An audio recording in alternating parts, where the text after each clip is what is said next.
Do you ever feel like a solitary creature living in a social world? We are building an online community that fosters virtual friendships. Hello, and welcome to Social Leopards. I'm Beth. Hi, I'm Bea. And we are here to collect and share stories and information in the hopes of finding positive and meaningful ways forward. It is our goal to navigate this jungle called life. Who knows? Maybe a leopard can change its spots. Hey, welcome back, everybody. This is Social Leopards, and I am Beth. And I'm Bea.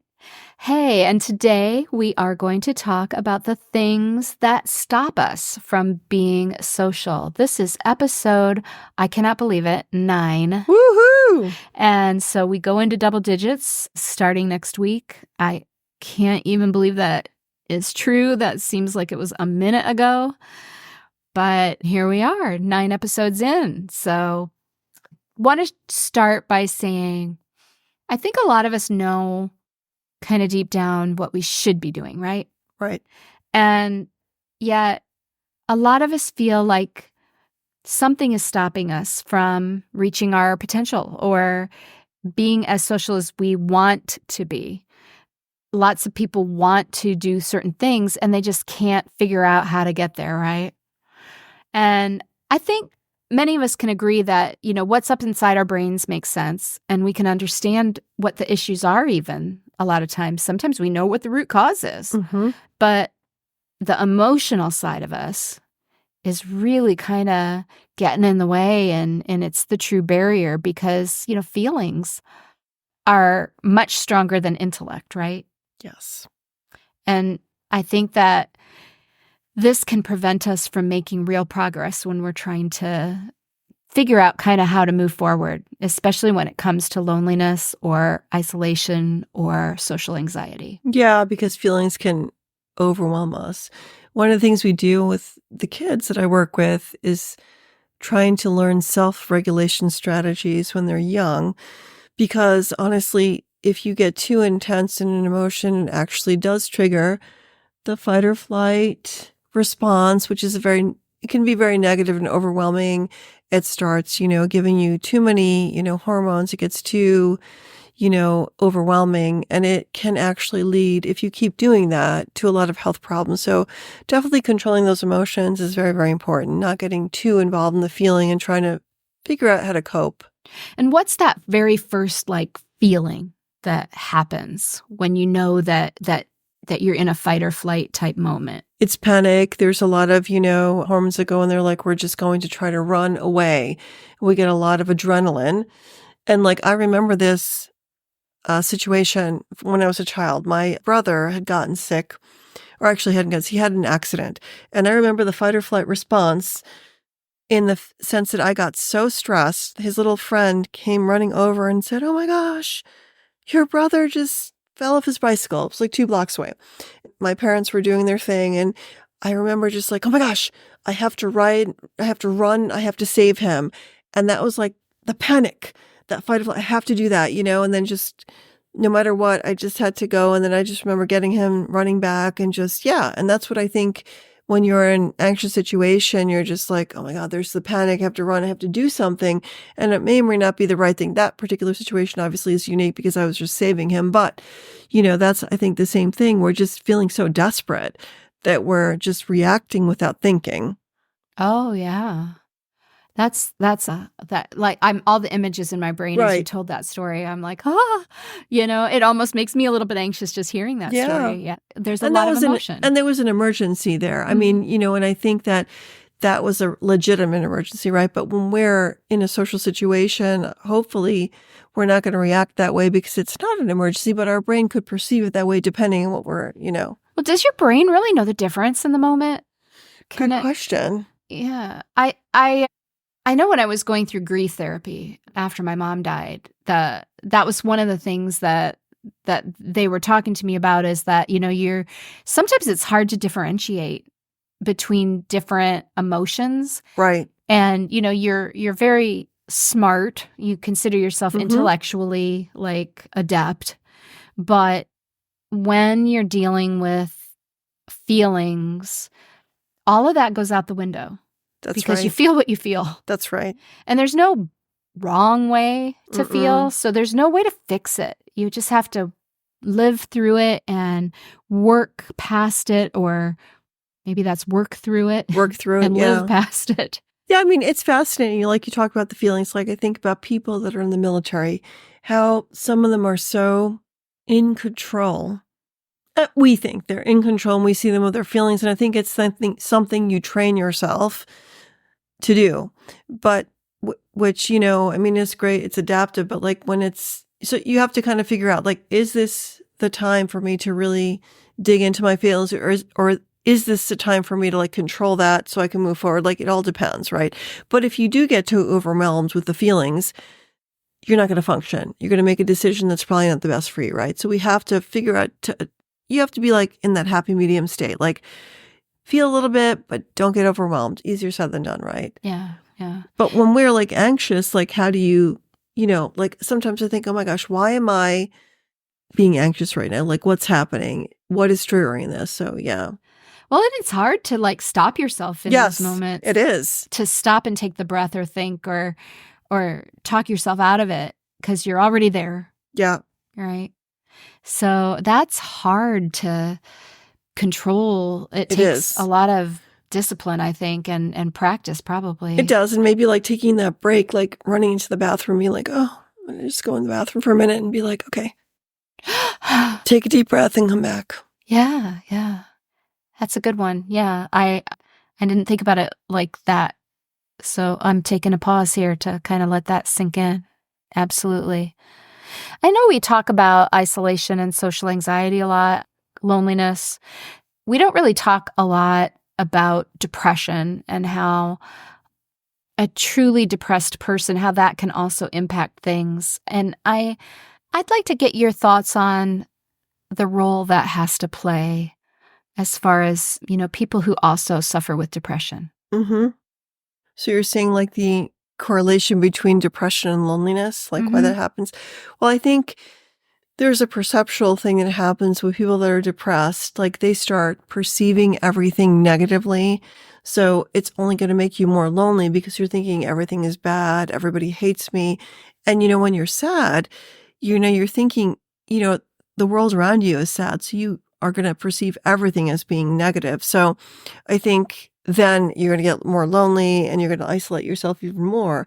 So I think you have to almost like get out of that negative mindset to be connecting it with people. And sometimes that would take therapy. It would take intervention with medicine. But I've seen people, that I've worked with, that they're just so depressed that depression kind of impacts them so significantly that then they're withdrawing. So in effect, they're making themselves lonelier because they're just not able to connect because of that depression, if that makes sense. It's like a vicious circle. Yeah. And what about people who feel lonely even when they're around other people a lot?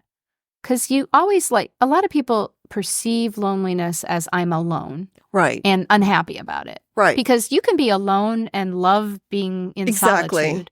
Yeah. But what about people who have family and friends, or family and lots of social support, but they still feel lonely? Well, I think it's a trust thing. I think that perhaps that social support, they're, not really trusting that the people that support them are really there for their benefit. They're just not believing that they're their friends, or believing that they're maybe their enemies. Maybe they're projecting some kind of negative things on them. And I think that comes to confidence. If you're a confident person, then you feel like that you have a way of reacting in the world that's like, you have a good reason. Like, something happens that's not positive, but you have a good, like, logical reason, like why it didn't happen that way, or it turned out differently than you thought, but it wasn't because of something you did. It was something that was external, right? But the people that are depressed and lonely, it's always an internal thing. Like, that person rejected me. Maybe it was like that person was tired. That person was having something else going on in their lives and they didn't react to you the way you expected. But that person with the lack of confidence, which is probably the depressed person, assumes that you rejected them. And you maybe didn't even reject them. It was something was going on that was not even related to what they're doing. So I think that's the thing, that whole persona of like depression, loneliness is like a confidence issue. The lack of confidence impacts your perception of reality, which impacts your loneliness or perception of loneliness. Yeah. So self-confidence and self-esteem Yes. really play a big part in the overall picture of Yeah. your mental health. And They do. Yeah. when you don't love yourself, it's hard to love others, and it's hard to Exactly. feel accepted. Yes. I mean, there are other things too. Like I think people, and you've read this, I'm sure, people that have gone through the war, for example, like the Second World War, there were lots of studies with military people and families of military that said, like they couldn't feel comfortable ever, even when they got out of the war situation, that they could trust that the people they met weren't there out to get them, because they grew up with bombs and, trauma and like gas chambers, who knows? So like it's the same kind of a thing. It's like depending on how your environment is, like, is it a supportive environment? Is it a traumatic environment? Has someone taught you how to be confident? Has someone told you that the world is safe? Like all those things will impact your perception. Right. And that kind of leads to like, why do we feel fear and why do we feel Exactly. anxiety? And that is the fear of the unknown, or the inability to be okay Yes. in the space of the unknown. Yes, that's right. And trusting. Right. It's a trust thing. Like you just made, that's a good point that you brought up, the unknown. Like that's right. So you have to trust like that it's going to be okay. Even though we don't know, it should be okay if we trust, or we'll make it okay. But yeah. Yeah. The fear aversion is Yes. a real huge barrier when you're trying to make progress, because if you're just more afraid than you want to make the change, that's always going to stop you. Yeah. And finding that strength to move forward in spite of. What's the worst that can happen? So like, it doesn't work out the way I want, but I'm still going to try, because maybe it's going to be great. Right. And like, I force myself to do that. It's not something that's naturally something that I would do, but it's like, I have to do this. Mm-hmm. And when you have children, I feel like that is very empowering. And like, you then are like, I'm this role model for these little kids, and I have to show them the way forward. And I feel like when I have my daughter, that was like an incredible moment. I thought, I'm going to be a different person. I'm going to be more mature and more empowered. And, right. Sometimes it's not the same, but Right. And, I kind of thought hard about fight or flight before we had started talking about this episode, and I couldn't come up with a like really good, I choose fight at work all the time. But I think flight, I am much more passive in my, rather than the flight thing being than passive. a flight thing being part of it. I don't know if there's a correlation there. I think I am the peacemaker. Mm-hmm. I would rather not have the conflict than be the conflict. But it depends. Like if it's about your kids or your family, you're going to be the fight. If it's something that's not going to really impact you significantly, you're just going to be the flight. You know what I mean? Like choosing your battles. When do you actually take out the taser? That kind of thing. When do you slash tires? Not kidding. I'm just kidding. No, I am kidding. Yeah. But yeah, that's like you have to choose. Like when does it make sense to actually fight? Well, and watch any of those afternoon TV shows, and I'll age myself by saying Jerry Springer, but like all of those people that just choose fight all the time instead of flight. Right. And so it can go one extreme or the other, right? Right. And, my best friend's boyfriend slept with my uncle's best friend's daughter or whatever it is, those things and everybody's yelling at everybody, and the security guards are suddenly on camera trying to stop the fight that's happening, like the fisticuffs fight. Mm-hmm. And I just, of course, find all of that totally ridiculous. Right. And I'm sure a lot of it is just put on. They probably get extra money for starting a fight or something. I don't know how that works. But flight is always the easier answer in my opinion. Oh, yeah, for sure. Right. And that can take a lot of directions, right? It can be literal or it can be figurative. It can just be backing down immediately and going into passive mode, or it can be walking away or moving away. From some situation. Like, you think about people that have a conflictual upbringing, family situation, Oh, and yeah. they move to a Mhm. college, let's say far away, because they want to repair that relationship or they want to get out of it. And, sometimes it works. Like, I mean, I think to myself when I was younger and, there were, when you're growing up, you have growing pains. And I went to graduate school outside of where I lived. And I will say that it probably helped the relationship with my parents because I got out, and it wasn't like a horrible relationship, but, everyone struggles, parents, kids. But then it could have been like worse where I just kind of ran away and kept running away from my problems rather than dealing with them. So it connected us a little bit more because we had some distance. But there are people that just like will run away and like they're running, running, running. And every time there's a problem, they're just going somewhere else and they're never fixing the problem. So it's just like that doesn't work either. So at some point, if you're going to choose flight, then you have to get help to figure out like, okay, I've gone somewhere else or moved somewhere else. And now I'm going to have to make peace with whatever it was that brought me here. So we can't, fight's always going to have to be somewhere there in a different form because flight's never that adaptive. I mean, Yeah. So you just said something that, like, triggered something. yeah. So you said make peace. So is that the word in the middle between fight and flight? Is it peace? I think so. Is it compromise? Is it, I mean, I've been sitting here, like, kind of niggling on this a little bit in my brain as we've I been think so. I think chatting. that's a good point. I think it is peace to some extent. I mean, I think that those are two extremes, and I think we have to have something in the middle. As I said before, if there's a war going on, you're going to just choose to probably go away. You're going to protect yourself or whatever situation you're in. But I think peace would be a great one to Right. choose to kind of combine those two, because those are two extremes. Yeah, absolutely. So, I mean,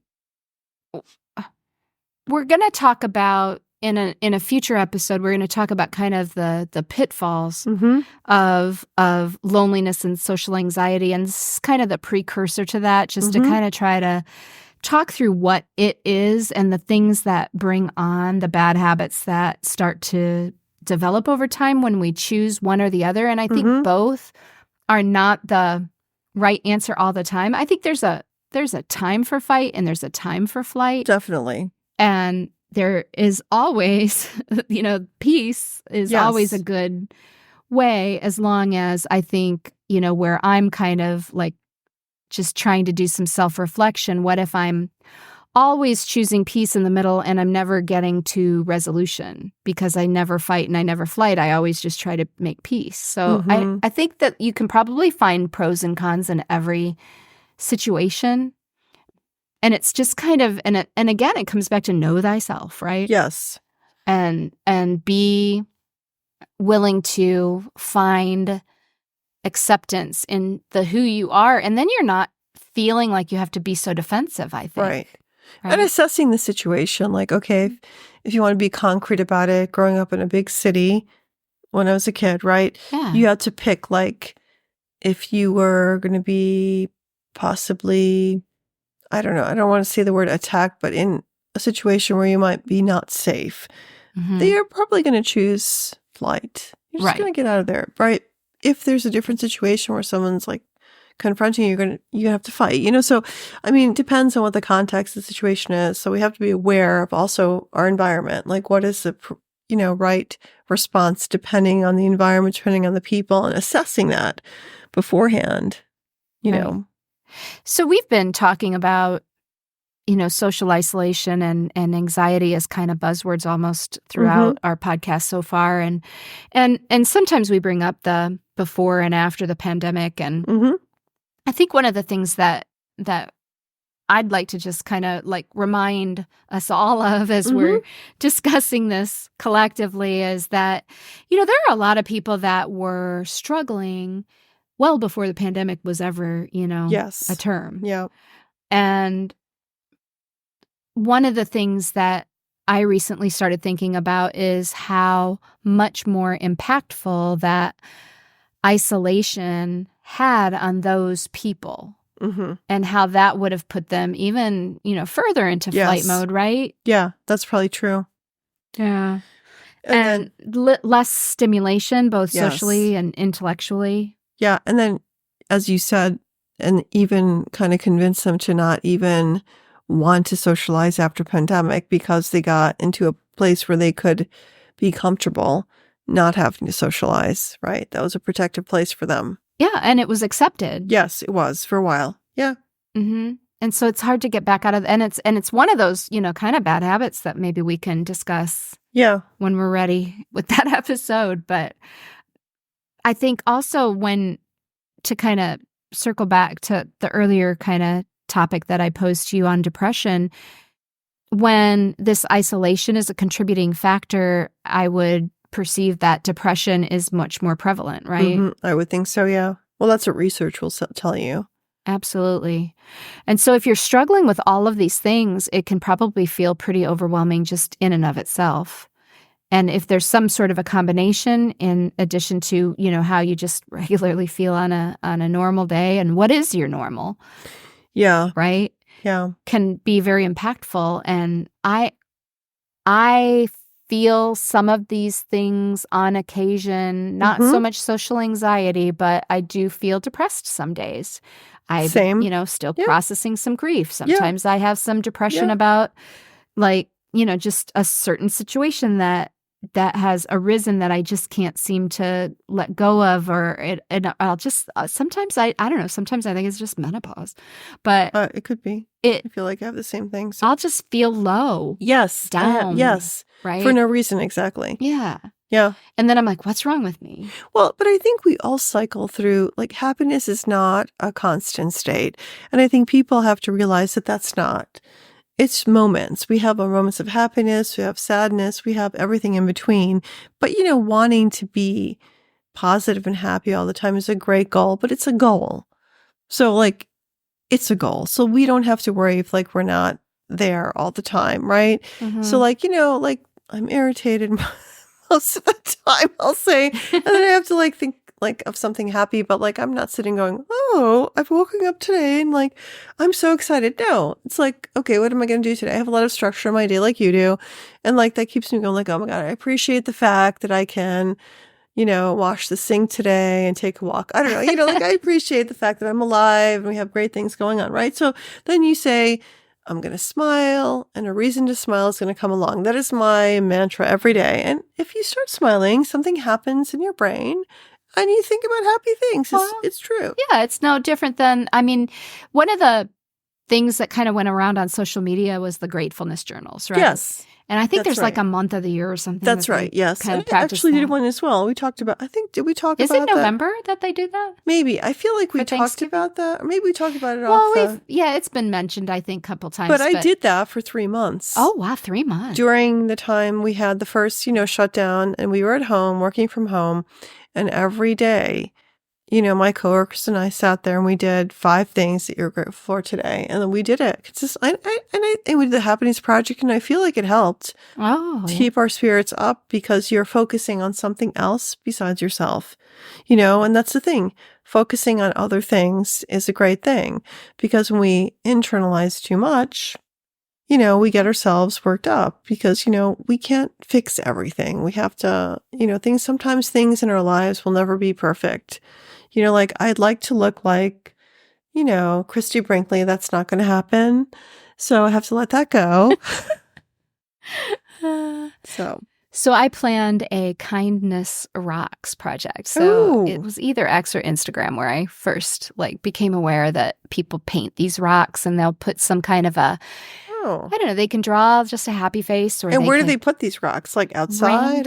Random places where people. For other people. Okay. Happen upon them. You see a lot of the pictures on beaches and things. Oh. But hopefully not where they get dragged out to sea, where they're a little bit further neat up. But decided to do that as just kind of a feel-good project. And I think right now I have 11 people showing up at my house later on this month for that. That's awesome. And then we're going to go to local city parks and drop them there. And probably half of them will get picked up by random children who don't appreciate them. But, they'll be colorful and they'll make them smile and they'll be like, oh, look what I found. And so in our office, to your point, it's not rocks.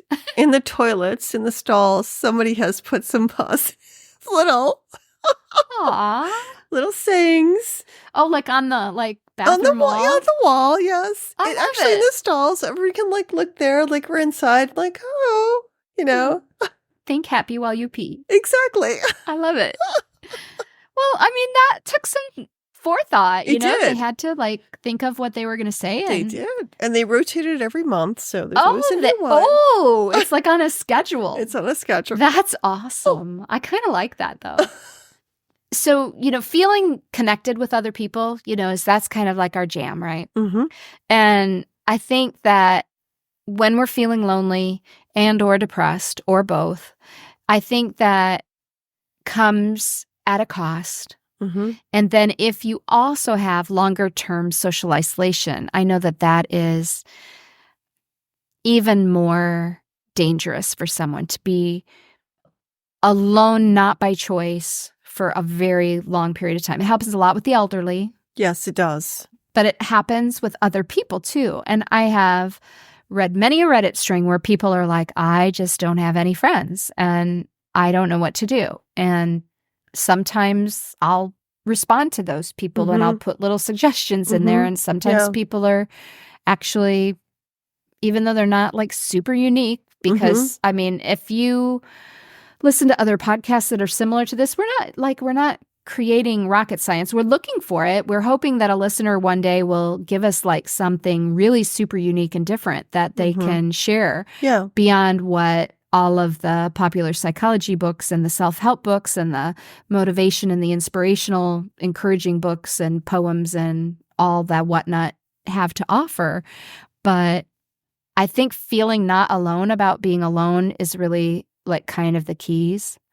And I don't know if I'm right, wrong, or otherwise. I certainly am not the do-all, tell-all expert on this, but I feel like I have encountered enough people and interacted with them over time that this is one of the common things that I've observed. So just saying it out loud. I've thought a lot about it, and I've talked to so many people. The reduced support that you get from other people if you don't have them at the ready is kind of really one of the roots of the tree, right? That keeps you in that spot, not having access to support or emotionally speaking, right? That we know, there are lots of ways to get it, but to feel comfortable seeking it is another story altogether. And it has a strong impact on how people just view life in general. And once it really starts to shift a person's perspective to the point that you start hearing responses from that other person that are like, I can't, I would never do that. I could never do that. Right. It really, it bothers me. And I want to fix it. I know I can't fix the people. You can't change people. People have to change themselves and they have to be ready for the change and they have to work on themselves and all that other good stuff, right? There's nothing we can do or say on this podcast that's going to magically change you. And I think that's where the fight or flight is. And I encourage you to find a little bit of fight in your life.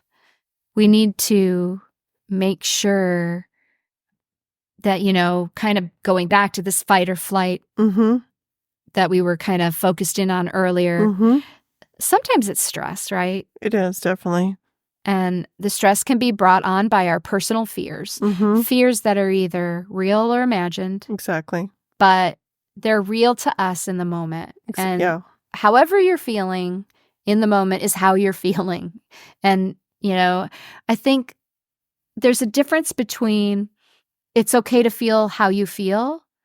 And you have to differentiate that between it's okay to always feel this way about life in general. Right. I agree with that. Yes. And use it as your reason to not change.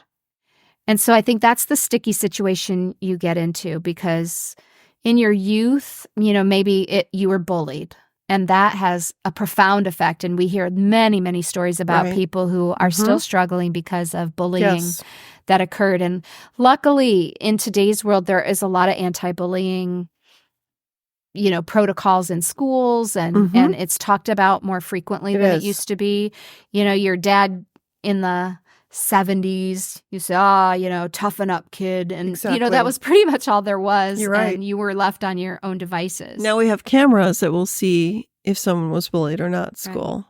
Right. But if you're not taught how to deal with any kind of stress, then it makes dealing with stress more difficult too, kind of on the opposite end of the spectrum. So in adulthood, though, it's kind of more of a passive-aggressive kind of thing where a person decides to challenge you. And sometimes it could be even a sibling or your parent still trying to treat you as if you're not an adult, or they're in this habit of treating you a certain way. And even though now you don't really need to listen to them, you feel some sort of obligation, or you're maybe still fearful of them for whatever reason, and they might still invoke some feelings of shame or humiliation because of the historical dynamic, right? Right.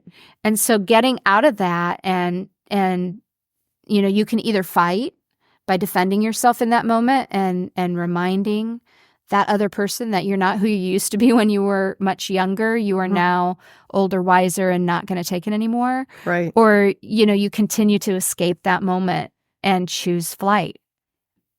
Sometimes that looks like just being quiet and refusing to engage, or sometimes it might mean, departing the room and physically getting out of the situation or succumbing to the humiliation, right?